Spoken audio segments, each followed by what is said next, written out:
এই hydraulic horn ব্যবহার করা যাবে না, বাজানো যাবে না, বিক্রি করা যাবে না, সর্বস্তরে এটা নিষিদ্ধ।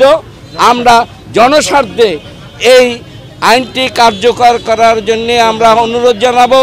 জনগণকে সচেতনভাবেই আমাদের প্রতিরোধ গড়ে তুলতে হবে এই হাইড্রোলিক হর্ন বাজানোর বিরুদ্ধে। হাইড্রোলিক হর্ন আপনারা বিক্রি করবেন না, এটার জন্য হাইড্রোলিক হর্ন কি হয় জানেন?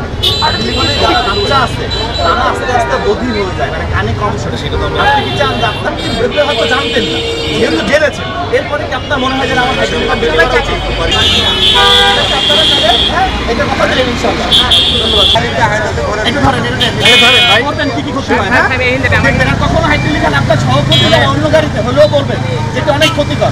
আমরা কিন্তু মোবাইল কোর্টের মাধ্যমে প্রতিনিয়ত ব্যবস্থা নিচ্ছি এবং যখন গাড়ির ফিটনেস হয় তখনও খুলে নিচ্ছে, কিন্তু এটা কম দাম হওয়াতে এবং সহজলভ্য হওয়ার কারণে এটা কিন্তু আবার গাড়ির মালিক কিংবা যারা চালক তারা আবার লাগাচ্ছেন। তো আমরা তাদেরকে উদাত্ত আহ্বান জানাবো, সরকারের যে নির্দেশনা আছে, মহামান্য হাইকোর্ট বিভাগের যে নির্দেশনা আছে, যাতে হাইড্রোলিক হর্ন, অবৈধ হাইড্রোলিক হর্ন ব্যবহার না করেন এবং মানুষের যে ক্ষতিকর যে প্রভাব আছে, ড্রাইভার নিজেও ক্ষতিগ্রস্ত হয় এবং যারা গাড়িতে থাকেন তারাও ক্ষতিগ্রস্ত হয়, সেটা মেনে যাতে অবৈধ কার্যক্রম তারা বন্ধ রাখেন। নগদের কাছে সব গ্রাহকই প্রিয়, তাই তো সারা দেশে ক্যাশ আউট চার্জ সবচেয়ে কম।